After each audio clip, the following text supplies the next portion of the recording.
February community program, Board Dynamics, Transforming and Sustaining a Culture of Inquiry. I'm glad you're all here. I don't want to waste any more time because we want to learn about this board stuff that we're about to talk about with Lydia. So I'm going to introduce Lydia. I will tell you, she is one of my favorite nonprofit consultants. She helped us with our strategic planning when I was stepping into like the paid position with TVNPA. She's done programs for us, she's sponsored programs for us, and she's absolutely a wealth of knowledge. So she's the founder, Dr. Lydia Hughes-Evans is the founder and CEO of Pure Momentum Consulting. She has more than 15 years of wisdom from walking alongside organizations and individuals on their pathways to success through her breadth of experience in the education, nonprofit, and business sectors. Along with being a paid speaker and trainer, Dr. Lydia is also the author of the Organizational Poverty series, which I have and have read. Her dynamic experiences combined with her achievement as a certified business coach and certified employee performance coach empower her to facilitate sustainable change for individuals and organizations. Dr. Lydia has a BA in English and Psychology, a master's in education, under instructional leadership, and a doctor of education in organizational leadership. You may remember her from a presentation in our Top Performing Boards series last year. I know that Marty and Chuck remember that, and because they mentioned it when they got here. And she's worked with numerous Tri-Valley nonprofits. We are excited to have her here. Please help me welcome Dr. Lydia.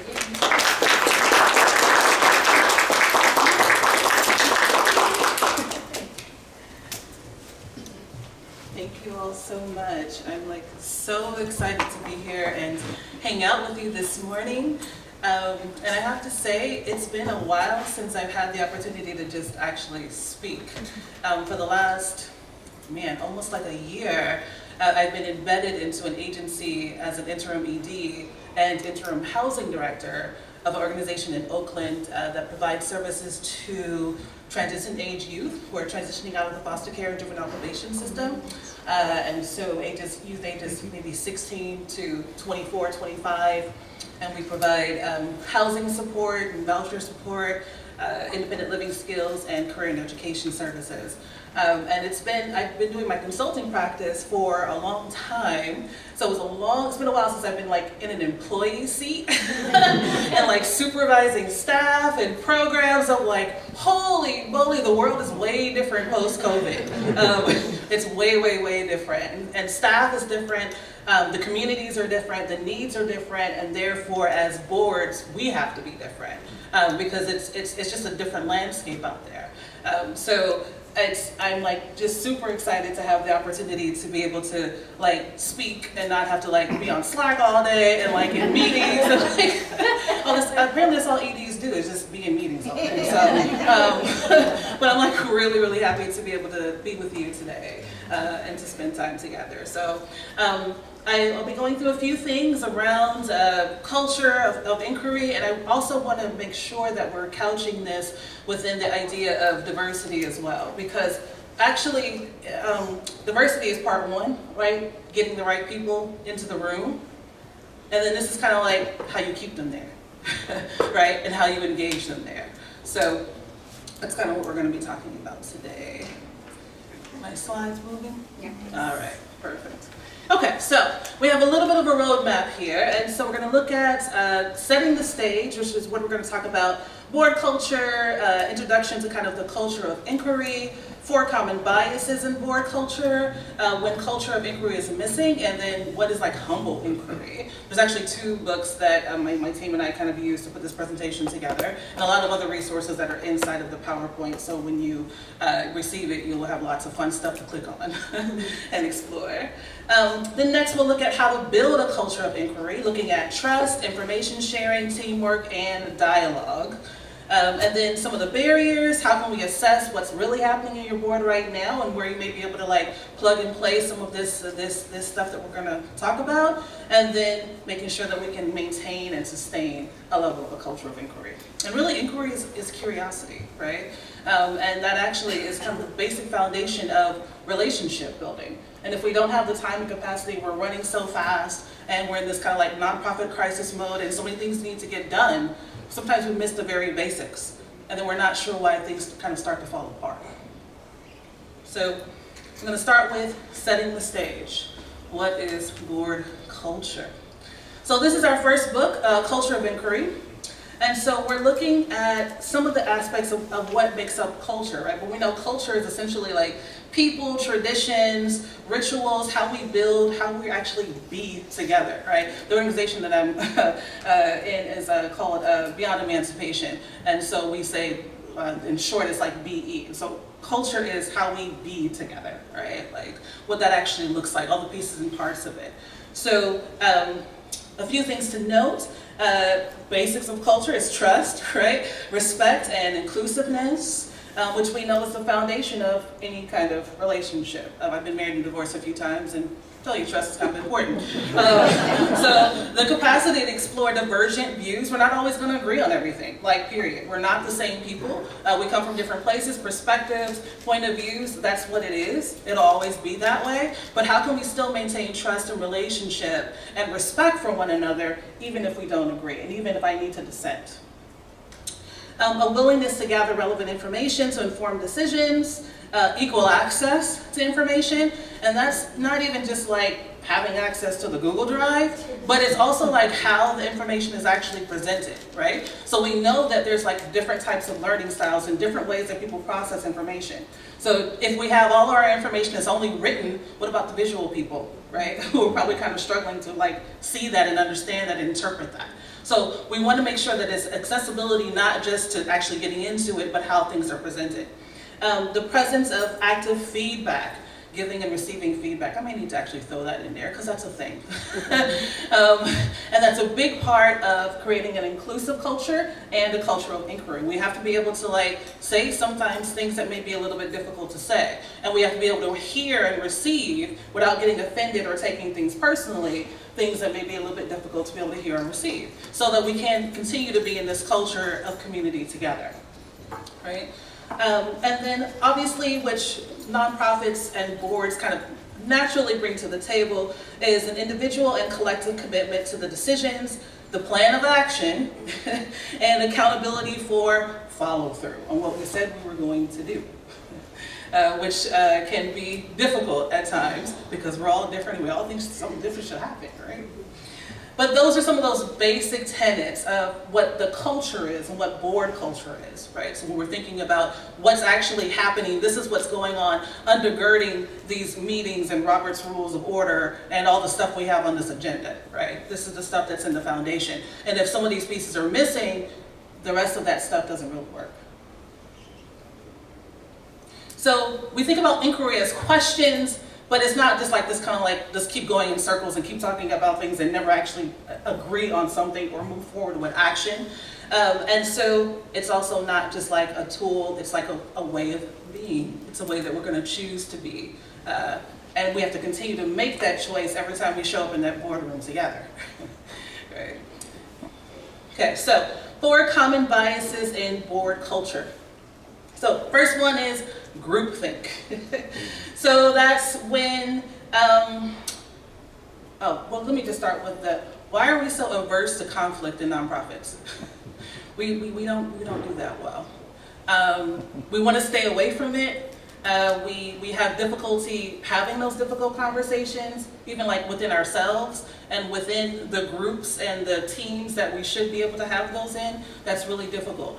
But what can happen is if we are afraid of conflict, then we can all kind of act like we're in agreement with what's happening, but inside we're really not, right? And that actually is going to impact our commitment. It's going to impact our decision making. It's going to impact how much a part of that we feel of the decision and the board itself at large, right? So groupthink is kind of when we're avoiding conflict. So it looks like all of us, I feel the need to agree with what you're saying, almost like kind of out of pressure. That's not really what I think. And actually, I'm kind of concerned about it, but I'm too afraid to tell you that because I don't want to like make you upset. So I go with what you guys say. Okay? So that's groupthink. We found a statistic that about 1/3 of board directors kind of feel a little bit, I don't know if I can speak up, right? I mean, I don't agree, but like, I don't know, so I'm just gonna say yes. So that's not okay. Going across to the top, confirmation bias. I have an idea in my head. This is what I think should happen. I'm only looking for evidence, information, and ideas that support what I think should happen. Everything else gets thrown out to the window because it doesn't actually fit into my paradigm of how I'm thinking about what we're talking about. And so they're actually, I've been doing a lot of interviews, and this, being an employee is a lot of work, y'all. It's a lot of work. I was like, I haven't worked this hard like my whole life. Like, this is, wow. I can't wait to get out of here. Like, I need to get back to my regular life of consulting and like telling people what to do, which is totally different than like actually doing it. Right? Like, man. So the confirmation bias, we're doing a lot of these interviews, and we've been talking about prepping before interviews about the different biases that you can have about candidates, right? And so some of them can be like, you can have an affinity bias. So I can see a black person that's interviewing and be like, oh, we're going to be cool, right? And so I kind of like tune out of listening to some of the things that they're saying because I'm thinking that we have this relationship or this understanding that we don't have, right? So I have to be aware of that. There's a whole bunch of different kinds of biases. There's one is actually like kind of like first impression bias. So the first time I talked to you, you were kind of like stuttering, and I'm like, ugh. And then like everything else you say after that, I'm like it's hard for me to get back on track, right? So like there's all these kind of things that can go through our heads, and confirmation bias is exactly that. We're landing on one thing, we're staying on one paradigm. This is what I want to have happen to the exclusion of everything else. And so that can also be a problem. Status quo bias. We've always done it this way. This is how we're going to keep doing it, right? There's no point of changing. Why should we change? Thinking about changing would be too difficult. You're bringing up something that's like out in left field. Can't do that. So we're just going to keep doing what we're doing. And then authority bias brings in privilege and power, which is very much a big part of organizational structure and board structure as well. So sometimes if we're in a leadership seat, board president, board chair, CEO, ED, some of those, even like committee chairs, some of those power structures can make it so that one person is dominant, their opinion is dominant, and everybody else has to kind of like concede, right? So like whatever it is that they say kind of goes a little bit back to the groupthink. Maybe there's some fear of conflict there with this person because of the role that they hold, the position that they have in the community, the amount of money that they bring into the organization. So we'll go with what he says. Okay. So those are some of the common biases. There's a few more, but those are kind of the big ones that can show up around the table, and we're not noticing that that's happening, and we're not noticing that people are experiencing those situations as we're working together trying to do good out in the community and in the world. So how do we know when a culture of inquiry is actually missing? So only people who speak really well and people who think really quick talk and make decisions. That's kind of it. Right? And if you happen to process information in a different way, if you happen to need more time to be able to consider things, you may get left out because the train's already left the station. The person who spoke really well has stood up. The person with power has said, this is what we're doing. Okay. So we're always interrupting each other, talking over each other, not allowing people to be able to have the time to actually finish the thought before we're jumping in with, no, that's not going to work, and let me tell you why, right? Differences of opinion are treated as conflict. So there's not enough space or safety for people to have different kinds of opinions and feel comfortable to voice those. And if I say something that you don't agree with, you think that you're taking it personally in some way, and you think that it's like this thing between me and you, as opposed to kind of taking a step back and investigating more and seeing if there's any validity or possibility to what it is that I'm saying, right? Questions are often delivered or perceived as personal attacks or accusations or sarcasm, which is a thing. And board members are reluctant to voice their concerns before reaching a collective decision. So those are some of the things that let us know that we don't have a culture of inquiry. There's some safety that's missing, there's some trust that's missing, there's some relationship building that's missing, and that will show out in our decisions. because that means that our decisions are missing key voices, key people, key perspectives that we haven't been able to make the space to be able to include. So they're not going to be as strong or as great or as effective or as impactful as they could be if we were actually inclusive. So this is the difference between like having the right people in the room and actually engaging them, moving forward together as a collective, right? This is the having the right people in the room or being diverse is like the equivalent of, you know, just having the right people sitting in the church pew, but nobody talks to each other, right? And then when they do, it's a problem. Okay, so next book, Humble Inquiry. So I like this quote, so the fine art of drawing someone out, that's what humble inquiry is, of asking questions to which you do not already know the answer, of building a relationship based on curiosity and interest in the other person. Because ultimately, what creates our collective decision making and our collective kind of voice is us as individual people. But if I don't know you, we don't have a relationship, I haven't taken the time to actually connect with you, when we get into some of these more difficult conversations and decisions that need to be made, some of these more difficult and controversial decisions that need to be made, you know, not having that relationship is going to really make things difficult. Right? So that's what that humble inquiry is knowing that I don't know everything and I don't know you, and just because I'm a leader and whatever means really nothing. And I need to be humble enough to be able to learn and absorb from anyone and everyone. Okay, so we kind of talked about like what this like culture thing is and like how it feels and what some of the components are. So then how do we actually build this thing?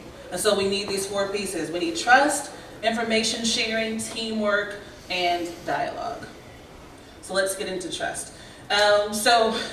Trust is kind of the hallmark of everything. There's an amazing book by Stephen Covey's son. So Stephen Covey was the one who did the 7 Habits of Highly Effective People. His son did the Speed of Trust. That's what the book is called. And it's awesome. In case you have not read it, I would encourage your board to read it if you haven't already. It's a really, really good book on how to build trust quickly and the cost of building trust and why it's so important, especially when we get into more difficult, more nuanced, more complex, more controversial decisions that we need to be able to make and conversations that we need to have, right? And this relationship building, I want to say, it actually starts during onboarding. So I know that's not something y'all want to talk about. But onboarding of board members is a thing, just like onboarding of staff is a thing.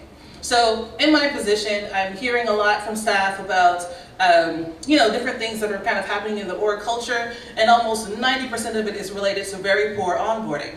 Because the person's first 90 days with the agency is what makes or breaks kind of their entire tenure, whether they're there for 10 years or not. What really the most salient and relevant pieces started at the very beginning. And it's the same thing with your board. So when you're thinking about bringing on new board members and integrating them into your board culture, because that's a thing, right? And if you bring me on, I shouldn't have to like fight to try to like figure out how to fit. You should actually be helping me and guiding me. So really my first 6 months or so, I should maybe have like a buddy who's helping me that I can connect with if there's questions that I have about how the board functions, some of the things that happens. I need to have all the right information, right, about the organization, the programs. I think there's people on my board who may not know what some of the programs are. It's a little scary. I've only been in the interim ED seat for about 6 months or so, so these people kind of came with the thing. But there is like some education that's actually needed about what the heck the organization actually does, right? But that should have actually happened during onboarding when they were actually brought onto the board. So there's a few things we want to think about during that process, because that really is the beginning seed of the relationship building that's going to happen. And so that's the most important part. Also, too, sometimes because our onboarding isn't so great, or hasn't been thoughtful, people end up dropping off our board and we don't even know why. They just stop showing up and they stop engaging. A part of that has to do with onboarding, and part of that has to do with what we're talking about today, the culture. So, and then trust. So what does trust do for the board? So from the inquiry point of view, the culture of inquiry, the trust enables the board and the staff to support and challenge one another, gives opportunities to nurture collective leadership, and also provides mutual respect and a collaborative spirit. So if you, like I said, if you need all those tools of how to kind of build it and build trust quickly, grab that Speed of Trust book. And on the humble inquiry side, when board members can ask questions, they make themselves vulnerable. Something we don't really do in life. Definitely not in Western culture. Something that we're kind of scared of, right? Because one of the things that happens is, as board members and as people who lead board members, like board chairs or board presidents and other people in leadership, when you get to the board level, everybody's a superstar, right? Because you're only tapping like the top of the top, for the most part, a lot of times, sometimes. So most people are like, they run their own business, or they're like at the top of whatever the company is that they work for, or whatever the case may be. And leading leaders is, like, I swear, harder than like leading people who aren't leaders. And especially leading like all the superstars, right? Because we all want to be like out there and out front and like amazing and look at me, right? But it's really, really important that we make ourselves vulnerable in that collective space of being board members. So that once again goes back to, just because I'm a leader doesn't mean I always have the answer.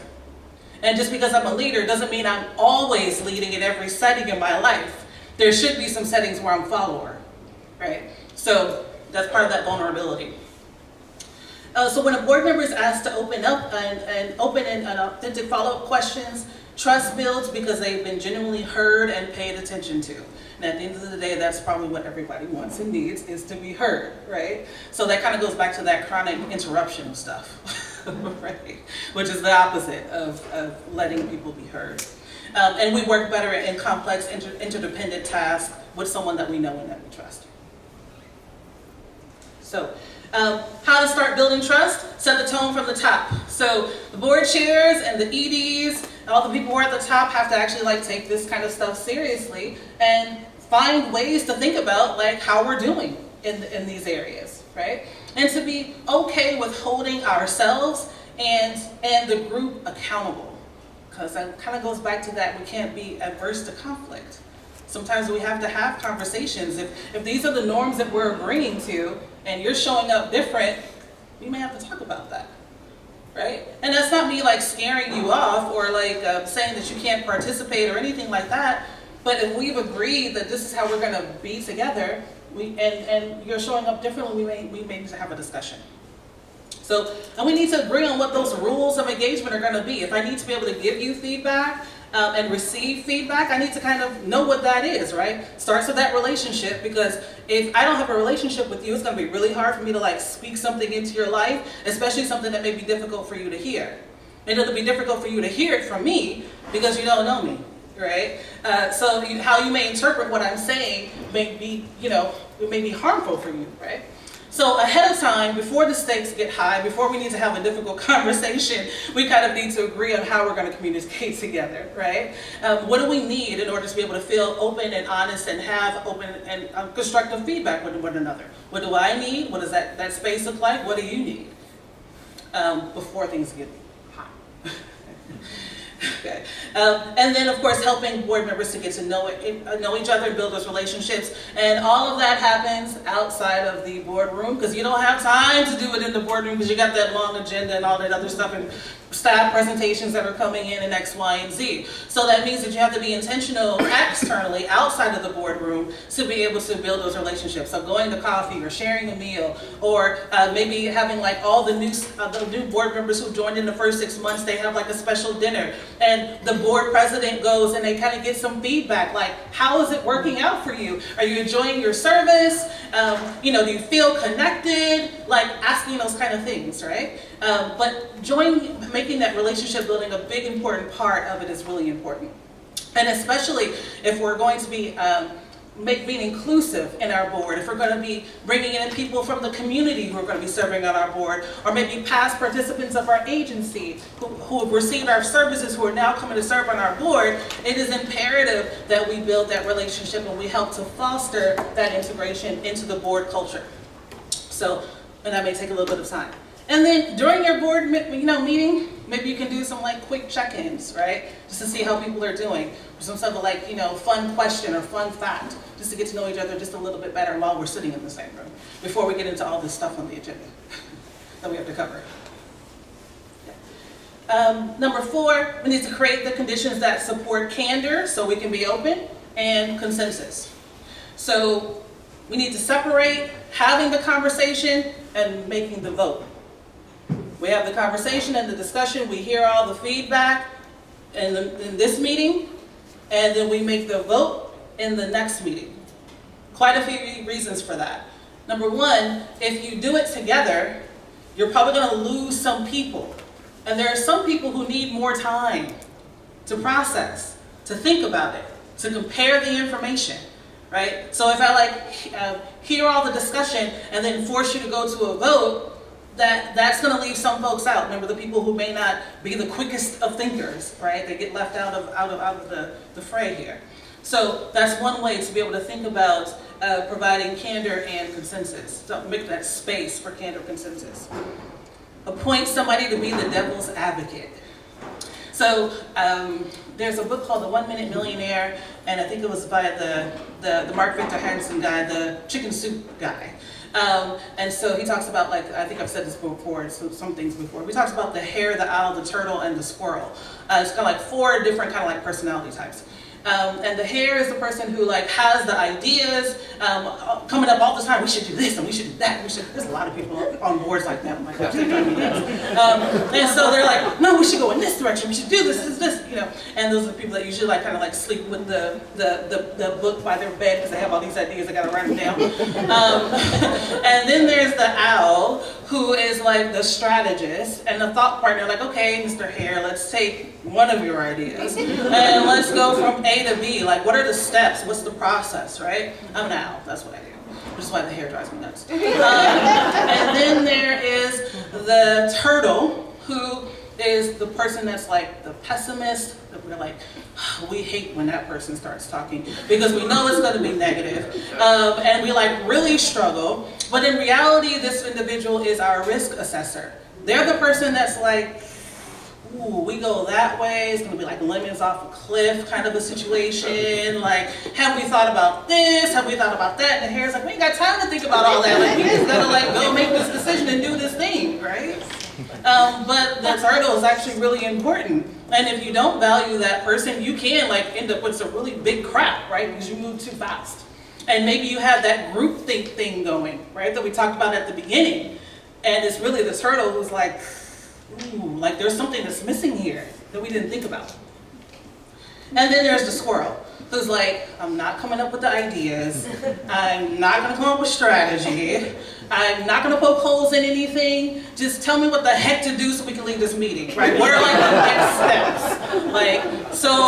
And there you can see them, they're dying the whole time. All this conversation is just too much in this discussion, just tell me what to do. So all that to say that sometimes it's the turtle that gets stuck as a devil's advocate. And that's the only person that's saying, well, what if we looked at it this way? What if it's not what we think? And so if we actually take that as a role and assign that to different people and kind of rotate it through. So today we're talking about this conversation, and Sharon is going to be the devil's advocate. And then next time we talk, Kathy's going to be the devil's advocate. Actually helps with critical thinking too. Right. I'm a hare. You're okay, so Kathy's going to be the devil's advocate. Okay, and then also give board members an opportunity to put all points of view on the table and to consider alternatives. Okay. So, and as people in leadership and boards, we have to be able to create and offer that space. So even if we think this is how things should go, I should also be saying, are there any other ideas out there? I should actually verbally say that. I should not just intuit that people are going to jump on. I should actually say, are there any other ideas? Am I missing something here? Is there something I haven't thought about? Right. Okay. So, barrier to trust, valuing task and getting stuff done over relationship building and collectivism, right? Getting stuff done as individuals as opposed to relationship building and collectivism together. Another reality, we like telling people, I shouldn't have said that I was a consultant, huh? We like telling people stuff as opposed to asking stuff. Because remember that asking gives us more vulnerability, but it also enables the other person to take up more space, right? In the engagement and in their interaction. Which means we got to put our egos to the side a little bit if we're going to actually be able to hold this kind of stance. Okay.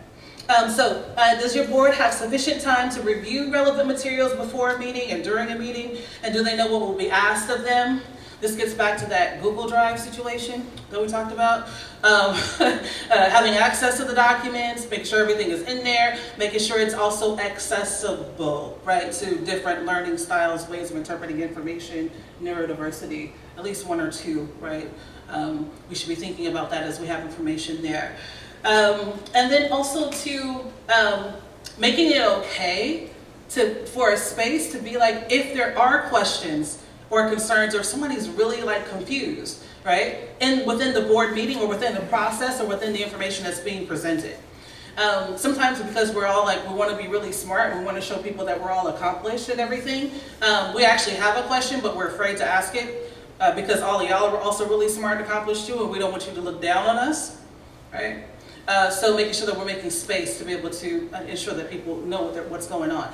Also too, because in boards, we tend to pick people who have very specific skill sets, but everything that's talked about is not necessarily that person's skill set. So it's pretty guaranteed that somebody's gonna have a question about something. For me, it's gonna be finance. So when you bring the spreadsheet out, I'm gonna be like, ooh. Can you make that into a chart or like a graph? Can you write that? I need bullets for that, because like that, the whole squares and the, so I'm just saying, right? So we need to be aware of this. This is a thing. So information sharing best practices, use board orientation as an information sharing opportunity. We talked about that, like onboarding, right? Make sure that we're sharing information, making connections, helping make connections. They should go tour the facility or whatever we do, talk to participants. Like there should be some stuff that's kind of built into this onboarding process, right? So that they have the information that they need. Label agenda items clearly to guide the board discussion. And oh my God, keep it on time. And actually, the other thing is, when you're making the agenda, make sure that you've actually allocated enough time for what the heck is going on. So sometimes I've seen agendas that are like, you're talking about some really complex topic, but it's like 15 minutes. And you know good and well that there's no way you're going to be able to like cover that and have enough opinion and conversation around this in 15 minutes. So we need to be honest about the amount of time, and sometimes if it's controversial, we need to actually add some more time to it, right? If you think it's going to be 30 minutes, it may actually be 45. It'd be better that you ended early than you went over and then threw off the whole agenda. Now I got to stay another hour late at 8 o'clock at night for a board meeting. So these are kind of all the things we want to be thinking about and paying attention to, but making sure that we're facilitating that meeting correctly and that we put good thought into that. Provide contextual information. So whatever's on the agenda is usually like some short thing, right? But make sure you have that extra document that's maybe in that Google Drive that they can reference to learn more information about it, right? That little blurb that's on there. And then present information in a way that works for the board. We talked about different learning styles and ways of processing information. We talked about making space for asking questions. Also too, when you have staff who are coming in or programs that are coming in, you need to actually tell them what information you need so you can understand what they do, so you can make adequate governance decisions around it. So they may be presenting stuff in a way that they think that you want, but if it's not working, tell them. And tell them what you need and in what ways it would be helpful for you to make decisions. That includes the ED too. We make these reports, these like ED reports that we submit to the board, but I don't actually know that that's actually what they need to be able to make good decisions. But I haven't heard any bad feedback on it, but I don't know. They may just be like afraid of conflict, I don't know. But we'll see. Okay, so teamwork. So just because you get a whole bunch of leaders and amazing people and diverse people in the room doesn't mean that it's going to be a team. It just means it's people in a room at a table, at the same time. Like, so you actually have to build the trust and relationships, all the things that's necessary to build a actual team. And that takes effort to be able to do, right? So we've talked about some of those things. Quote about a high-performing team. A high-performing team is a group of people with complementary skills who are equally committed to a common purpose, performance goals, and approach, how they're going to get it done, for which they hold themselves mutually accountable. So that's how we define a strong team, right? So, but that takes work to be able to build. If the easiest book for this one is The 5 Dysfunctions of a Team, right? That really is that very simple model. So if you're not sure if your board is a team or not, or if there's opportunity to build teamwork, you may want to look at that one. Okay, so steps to cultivating teamwork. So develop a balanced board, a diverse board, cultivate discussion skills. So these are some of the things we've been talking about in this conversation. Evaluate yourself. Check in with each other. Like, you can't just assume that just because I show up, it's working, right? And then when we talked about the whole, like, people leave and we don't even know why kind of a situation, right? Because we haven't actually checked in with them to see if it's working. So ideally, I kind of think that, like, you know, board president, board chair, somebody, some committee member, somebody should be checking in with board members about every 6 months or so, just to see how it's going. Is it good? Is it bad? Are you happy? Do you want to switch committees? Do you feel like we're making progress? Or do you see other ways that maybe you can engage? And actually, what's your capacity? Because it's another thing too. We get mad at folks when they don't show up to the meetings or X, Y, and Z, but they have other stuff that's going on in their life, and no one's ever checked in with them, and so we don't know, right? And then they also just fall off too, and we don't know what happened. So those informal check-ins, I think, are really, really important to be able to build relationship and to kind of build a sustainable team. And then strengthen the committee structure. So board committees are interesting things that can be wild and kind of run away sometimes. But what's really most important is that board chair position.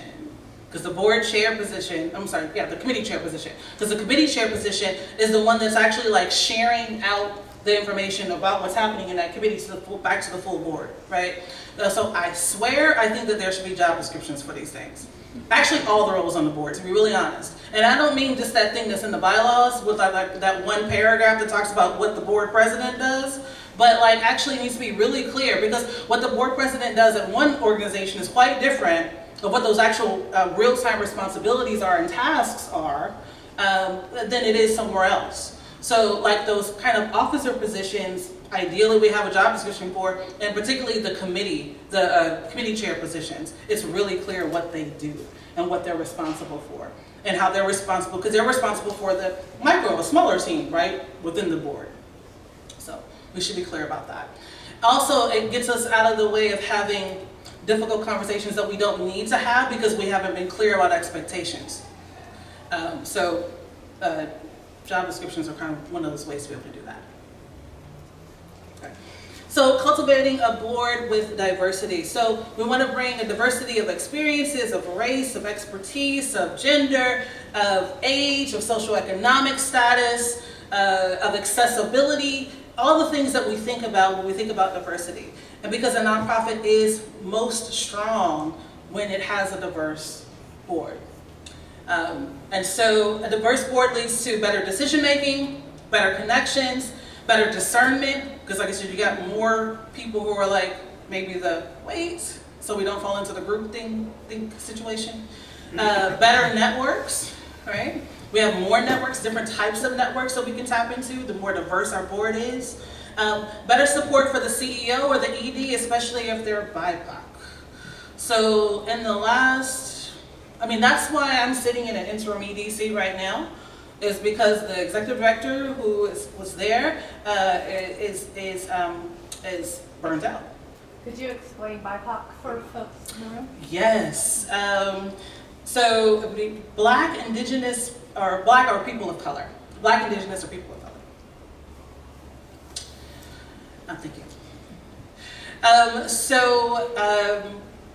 And I want to say in 2020, probably between 2022 and 2023, with organizations I was working with who had particularly Black women EDs and CEOs, at least 6 of them stepped down.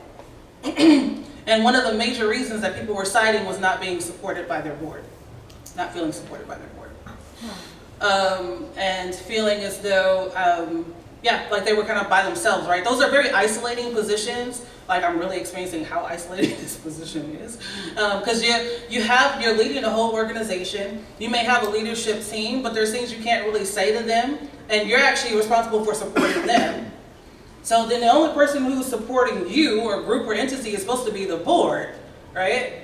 So it's, especially when things become difficult, if the board isn't able to do that, that can really be a big challenge. So having a diverse board is helpful for the BIPOC community, but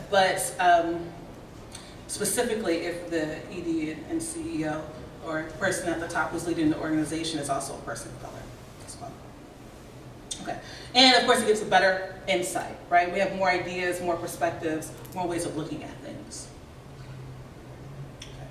So dialogue.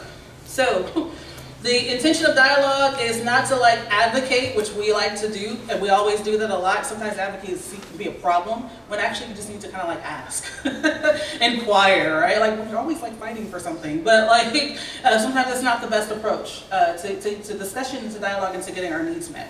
So inquiry is important. We don't want to be arguing, but we want to explore, and we're not trying to convince anybody, but we want to discover.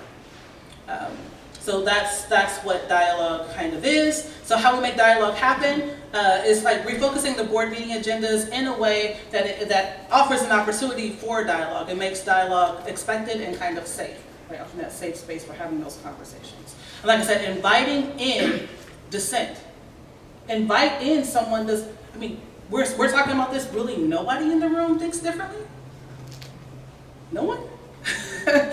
I mean, you may have to take a pause there for a second, right? Because it may take somebody a second to speak, and somebody may say, you know what, yeah, I do think differently about that. Let me share what I think. Okay. So inviting in opposing voices or opposing thoughts or different thoughts, I think is really important.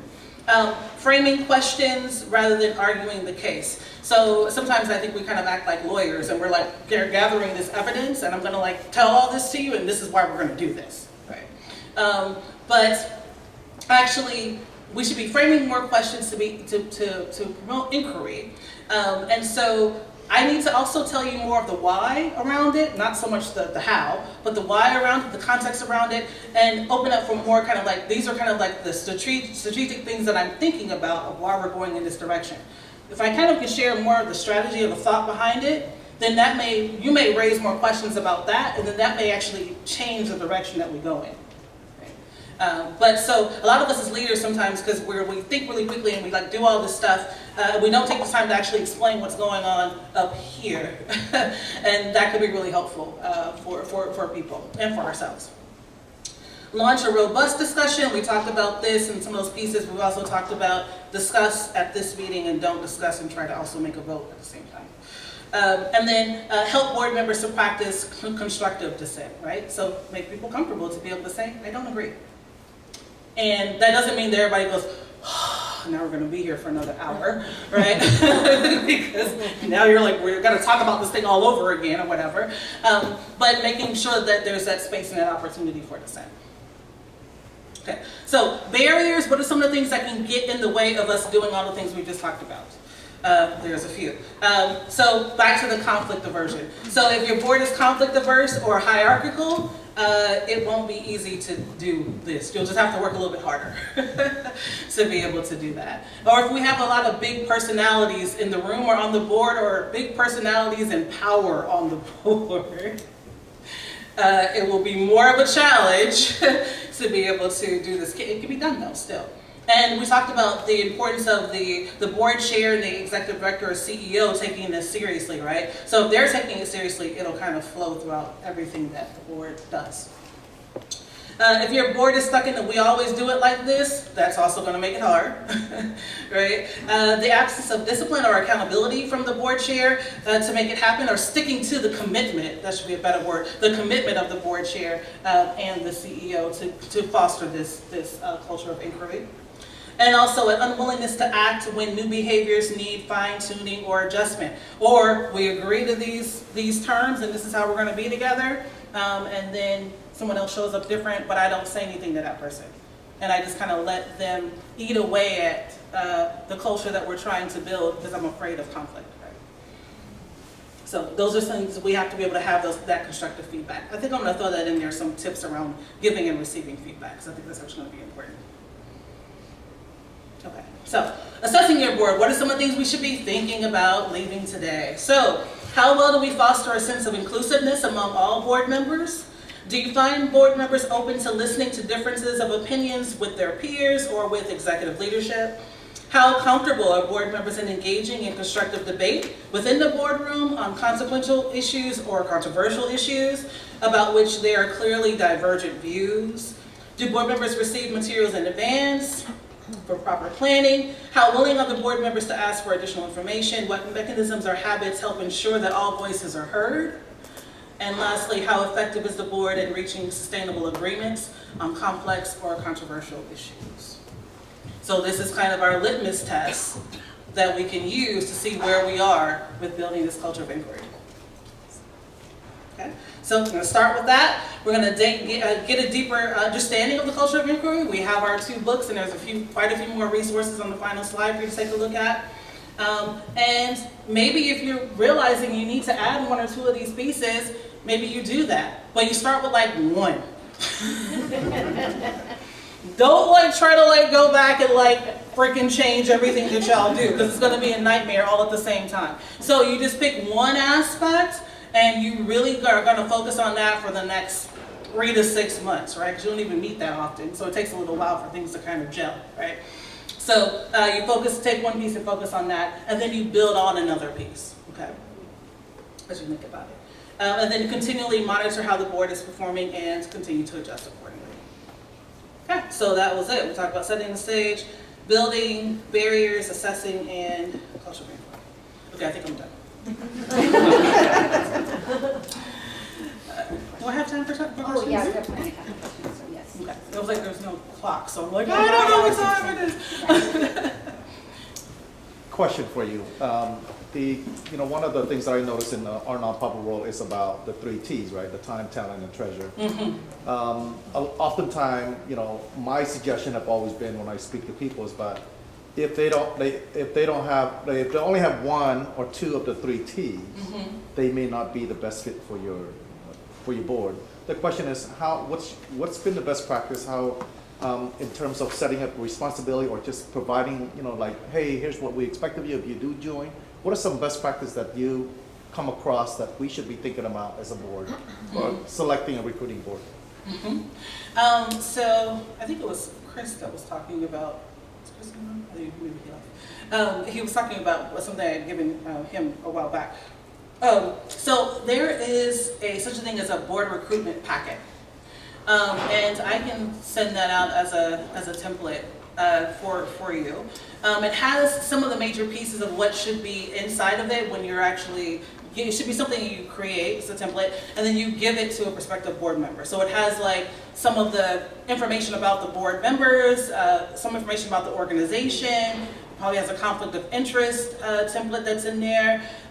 It may also have, if you have particular giving guidelines, and you can actually go through and define your 3 T's, right? You can give some ideas of what the 3 T's look like inside of that packet as well. So that's kind of step 1, is creating something that shows people clearly what's needed and expected about serving on this board. There may be certain roles or guidelines that are also in there as well. And so that helps them to be able to, when they're considering whether or not they should join, they know what is going to be expected, and they may or may not be able to do that, right? And then you can also kind of have that conversation with them. That's kind of the first piece, is giving them all the information they need to make a informed decision. And you have to do that before they join, because once they join, it makes things a little bit more difficult to have this conversation, right? If I was actually expecting you to do this, but you didn't tell me that ahead of time.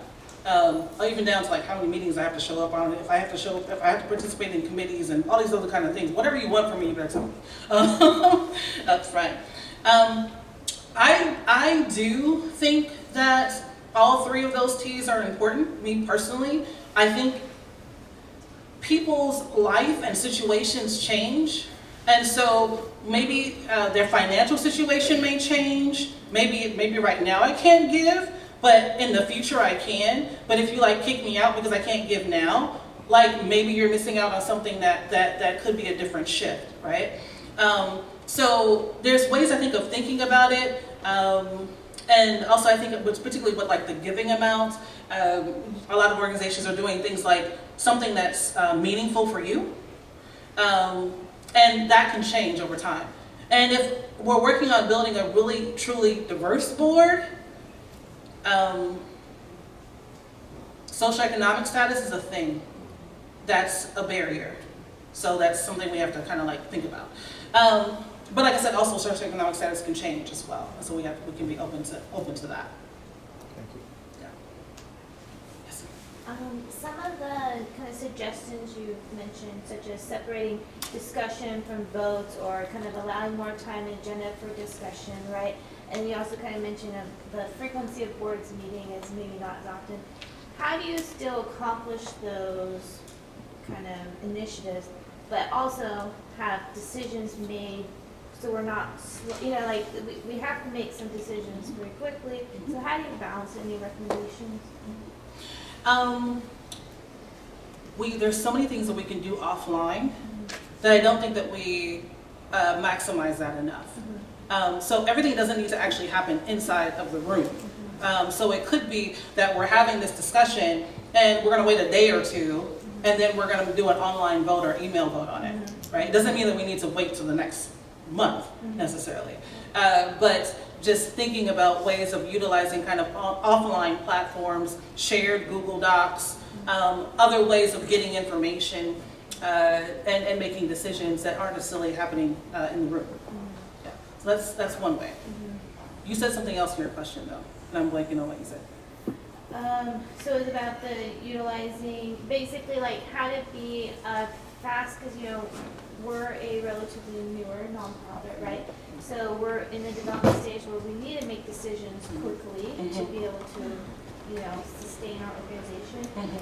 And how to, I think about offline as well suggested with any other. Yeah. Also, prioritizing, because sometimes we're trying to do too much. And that is actually part of the problem, is we're trying to make too many decisions on too many things across too many fronts at the same time. So I think that the board, like president and like, ED or chair or CEO needs to be really critical about which decisions the board is facing, at what time and when, and which are more important, and not putting too much, not trying to do too much at the same time. We have limited capacity. Yes. So I've noticed, like in our meetings, a lot of our reports could actually be written and submitted in advance, which would give more time. The hard part is getting that done. Do you have any suggestions on how to actually have that accomplished? Because that's the struggle I have. The writing or the getting the people to review it ahead of time before the meeting? I was gonna say, yeah. Because if you think about, like, when I look at the agenda and think about how much of this could have been a memo. Right. The whole meeting could have been an email. Right. I think that that's something that we need to be intentional about building into board service as an explanation, going back to Moni's question at the beginning.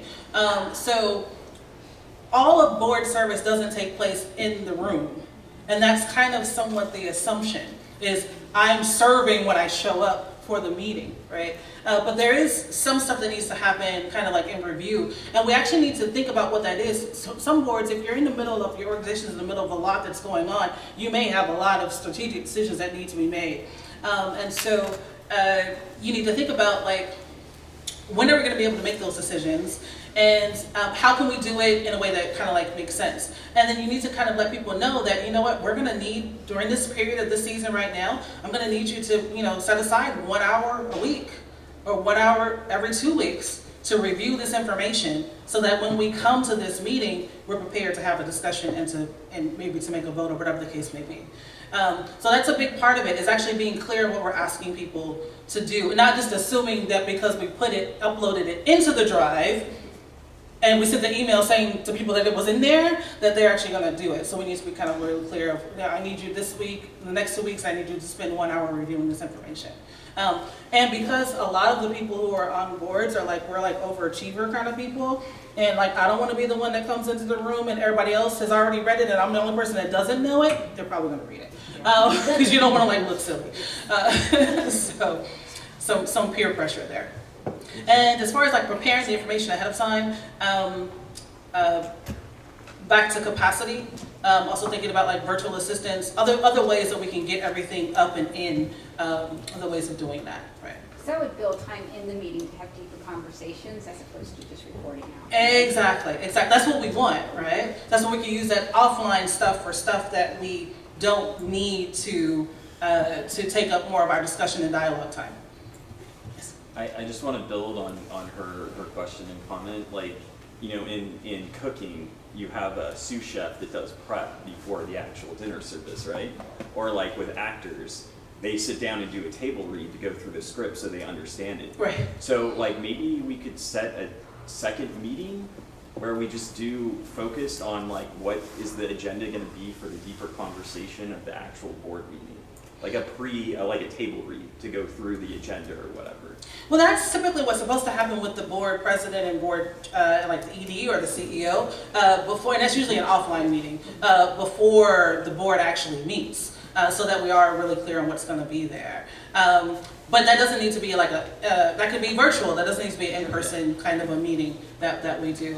Trying to utilize offline as much as we can so that online or together is building the culture of inquiry and having dialogue. Yeah. Yes. I'm really kind of zoning in on this idea of conflict in board meetings. It comes up a lot, and Yes. Kathy turned to me because she knows I have been perpetually our turtle. What happens to a turtle is once you start to be a turtle, people want you to be the turtle because they don't want to be the turtle. Yeah. And I just want to comment on that and get some feedback from you. I don't want to be a turtle all the time. I see myself as an owl. And actually, I see myself as an eagle, but that's a different. I love it. I love it. So it's really challenging for people who've been on boards a long time. Our organization is now celebrating 10 years. You know, so we're past a lot of the turmoil from the beginning and getting more established, and it's great. But it's really important and that people are open to the turtles and non-judgmental. And coming back to this concept of conflict, I think if we can reframe conflict as brainstorming, no judgment, it serves us all well. That's right. That's right. I'll help you be the turtle. And really all conflict is just I have needs or opinions and you have needs or opinions and either one or both of those aren't being met or heard, so we need to have some conversation. Just one more comment. I Yes, also really like in board meetings when the chair goes around the room and asks each person to speak, because I think a lot of times the squirrels and the turtles just need to hear their own voice in the room. That's and right. The more we have everyone talking in the meeting, the more successful a meeting we're going to have. I love that. I love that. Intentionality about including all voices. Yeah. Right. I just want to piggyback on that question about the turtles. That was the one that you said should be rotated. Yeah, the idea of being somebody being a devil's advocate That's should be also a rotated. skill set, and I know Valerie's our turtle, and I do think Andrew is a turtle too, but so he can help out. But there are certain people I would not be good at being a turtle. So how do you? And you're saying that we should rotate it all the time, or? So the turtle is one thing. The devil's advocate is a little bit different. So some of us are kind of, this is just a strategy in the way that we kind of operate, is that we look at things from a number of different perspectives, right? And sometimes we assess things for risk for various reasons. So that is kind of like more inherent to the turtle. And that's why they're looking at things in certain ways and asking different questions. The idea of devil's advocate is more around thinking outside the box. what have we missed? What have we not considered? That's kind of what I'm thinking about as far as devil's advocate is concerned. A little bit deeper into the like more critical thinking about what's out here on the surface, right? Looking kind of underneath the iceberg, underneath the water, what else is going on? Could there be other variables at play here? Other root factors or other things that we're not thinking about? So the devil's advocate would be like, okay, so the board is saying we're going to do this and we're going to go in this direction. The devil's advocate may say, well, let's explore if we went in this option. What are some of the things we could think about? Right? And at the end of the day, the board may still decide to go this way, but at least there was an opportunity to be able to consider something different. Right? I think about something as a different. chair, like if you have someone who comes in to be a devil's advocate but doesn't really have that skill set, and then they take you off into the weeds. Oh, I was going to say, yeah, I was thinking just play a time. Because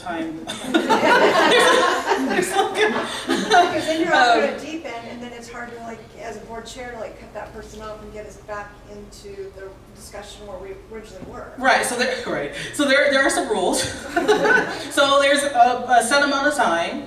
Also, too, depending on how complex the conversation is or what we're talking about, you may assign that person ahead of time so that offline they're thinking about some of these things so that they're not an active word vomit, thought vomit in the morning, in the meeting, right?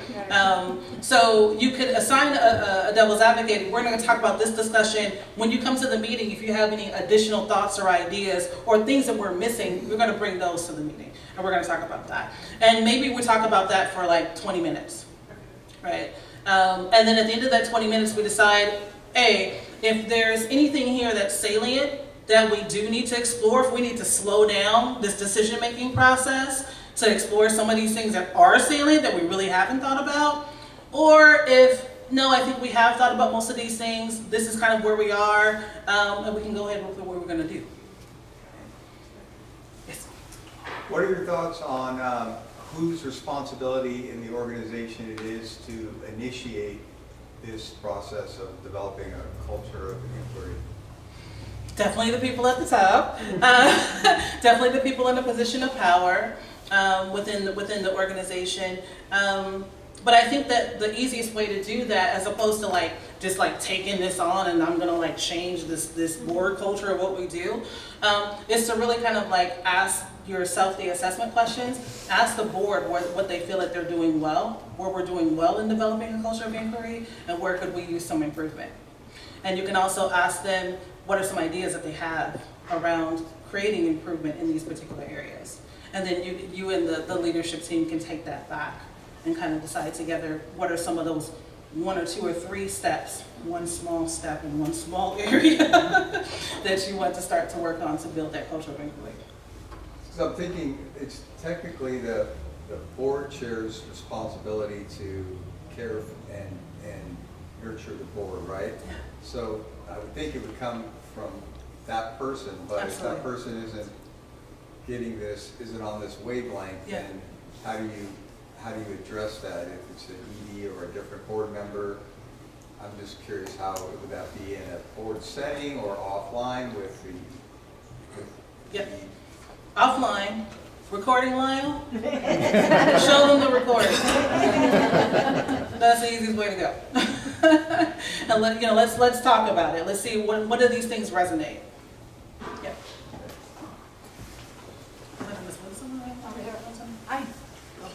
Kim, and then I'm going to go this one. I just wanted to thank you I wanted to kind of appreciate you pointing out that the executive directors is a lonely role.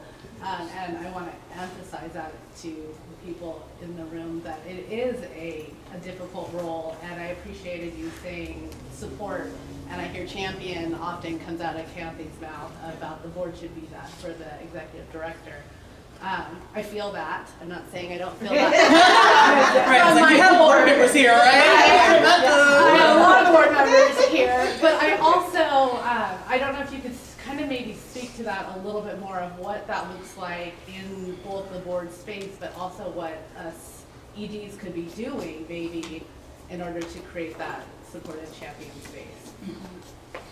So the relationship between the executive director and the board president and the board chair is absolutely critical, number one. That relationship is built on trust and mutual decision-making and understanding. Because the board president is the one that kind of builds the culture for the board, if the relationship between the ED and that person is not so great, it makes things really difficult. Because that's going to be the person that ED is going to go to on the board first when they have this need or something's going on in organization. So that relationship is critical, number one. And so maybe it requires some development or, informal relationship building or whatever to be able to have that so that I can be your go-to person. Because that's really all you have, right? It's the main person that you have. The next thing is probably, once you develop that relationship, the ED does have to be clear about what they need from the board. So we need to be okay with articulating our needs. Because if we're not, and we're assuming that because these people are the board, they just know what to do, and then we have resentment because it's not being done, that's kind of not fair either. So we need to be clear with what we need and when something comes up for us, and what we kind of think that could look like, that support could look like. Defining kind of that support. And that support may change from time to time depending on what's happening with the organization or what's happening in your personal life. So having that open relationship, I think, is really important. And then as board members for the ED, oh my gosh, just check in on them once or twice outside of the meeting. The board chair at this organization sent me a text once on a Saturday, like I just wanted to say hi. I was like, oh, that was so cool, because I'm stressed out, right? but hi, like that meant a lot, just to do something to show our appreciation. I think we say things, but the actions, I think, can really be helpful. So just to encourage them, ask them what they need, ask them what kind of support they need, and probably maybe asking the question of what's not working for you right now? Because sometimes when we ask for what they need, they can't tell us because we don't necessarily know, but we are probably way more attuned with what we're not liking. And we can tell you that, and then we can start to kind of work on how we can change that and develop that. Can I also just say something just as a board chair? Kathy and I have a great relationship, and it's because Kathy doesn't always call me when she's in crisis mode. Yeah. So I think it's important that EDs celebrate the wins with the board chair too, and so that every time the phone rings, you're like, oh God, get out, And I never feel that way when Kathy calls me, because I know she's not necessarily calling me with the problem. There could be some great wins too. So yeah. I think it's important that the ED, that helps with the relationship a lot. I love that. Laura's been back here. Laura's waiting. Oh, well, thank you. I have a question about dealing with silos within a board. You might have a committee who's been very successful and, working towards a greater goal, but they're not necessarily sharing that with the rest of the board or bringing it up during meetings. And it can bleed into those offline discussions as well, where there are all these discussions happening, but they're not being brought to the board meetings. Yet decisions are happening that aren't happening as a collective group. And people are reluctant to talk about it because this committee seems to be doing stuff and successful, what have you. And so how do we kind of create a culture of inquiry around silos, especially ones that are seeming to accomplish things? So that first piece starts with that committee chair that we talked about, that particular role, whoever is overseeing the leadership of that committee. Just like the relationship between the executive director and the board president is important, the relationship between the board president and the committee chairs are important. Otherwise, you'll have rogue committees or silo committees, right? So once again, it's kind of being clear about what the expectation is for that committee chair role, whoever's filling it. That they are sharing back out at board meetings. That if the committee is maybe at 90% at the decision-making point, before the decision is made, they're actually talking to the board president, right? The committee chair is talking to the board president. This is what we've been talking about. This is what we're thinking about. We're like right at this cusp of kind of making a decision. This is why. What do you think? That way you're also not blindsided too, right? And then either that person can give the go-ahead to, yes, you can go ahead and execute, right? And share that back out of the next board meeting so we all know what's going on. Or you can put the pause on it because it may be going in a different direction than the rest of the board strategy is going or where the organization is heading. But you wouldn't know unless you're informed about what's happening in this committee and their decision-making process early enough to be able to make the pivot before decisions already happen. Hello. Hi. First of all, thank you so much. This has been amazing. I've been so intrigued, so thank you. Question on recruiting new board members. I know we didn't really touch on that. Sort of some maybe out of the box methods. We all know the traditional ones, friends of friends of friends. And first of all, what do you think about that? And do you think that's sometimes an issue where people on the board just recommend their friends and maybe aren't the best people for the actual nonprofit, number one? And then number two, what are some ideas, sort of like, we all know the traditional methods of recruiting, but any out of the box, kind of lesser known methods of recruiting great board members? To the first point of people who get on the board who aren't good, but then we end up having a lot of problems and a lot of stress and then even more difficult conversations of trying to get them off or redirect them to some other level of service within the agency.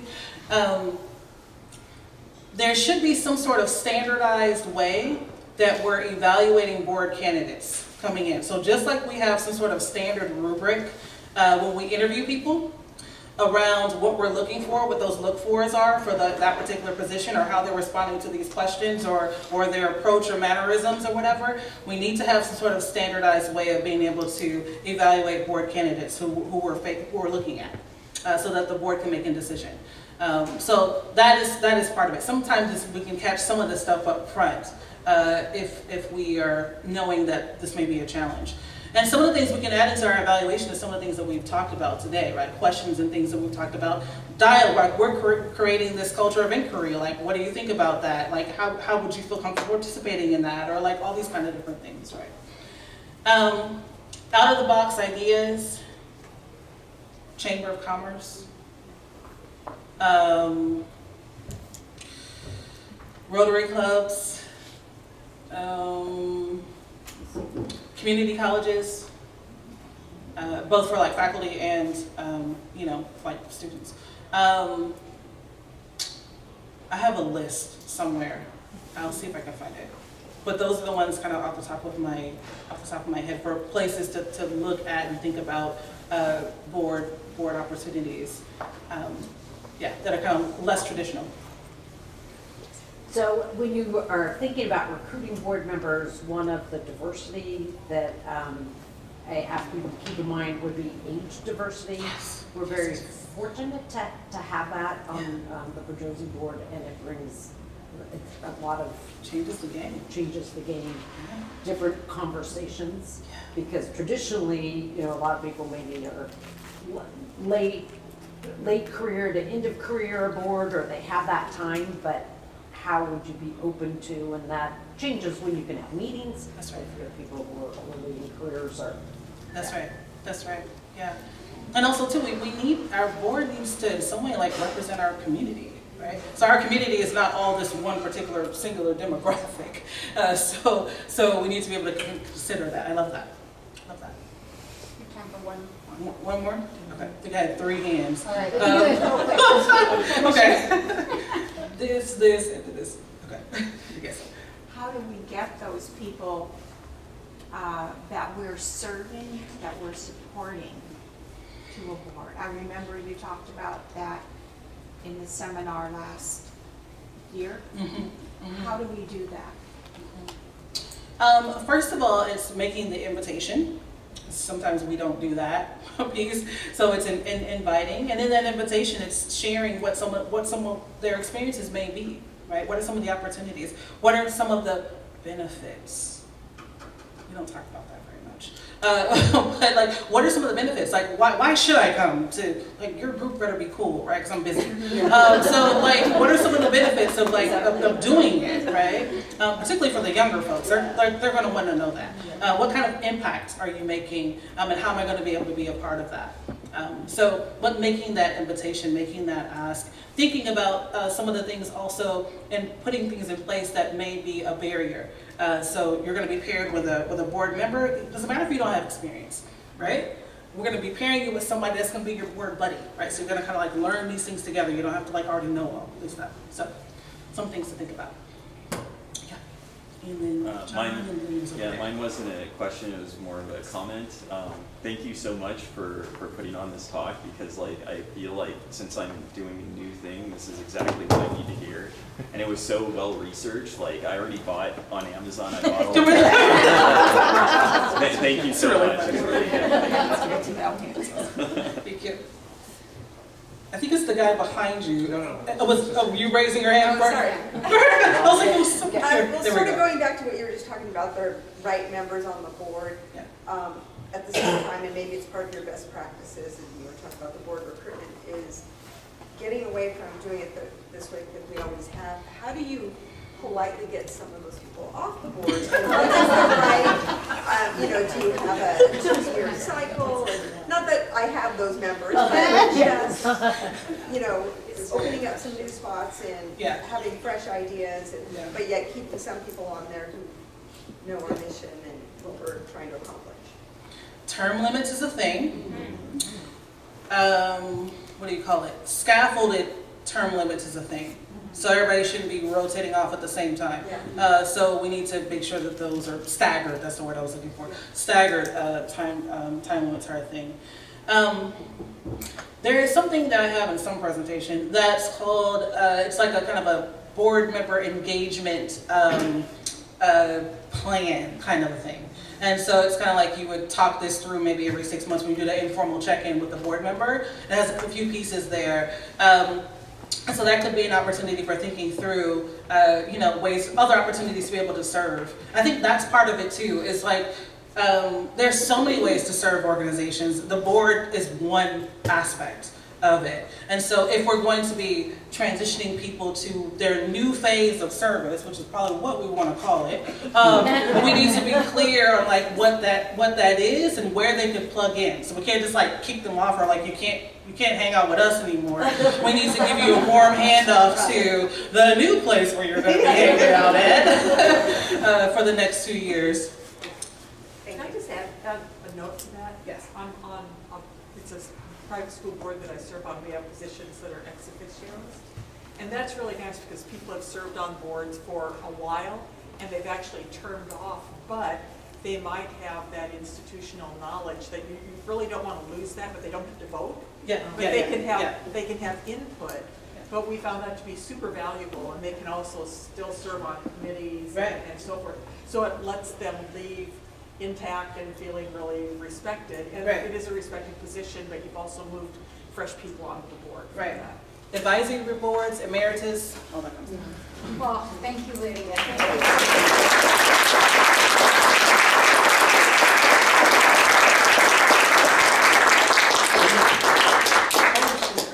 Thank you. All right, it's noon, so I like to start on time and end on time. Thank you again, everyone, for coming, and thank you one more time. Thanks, Lydia.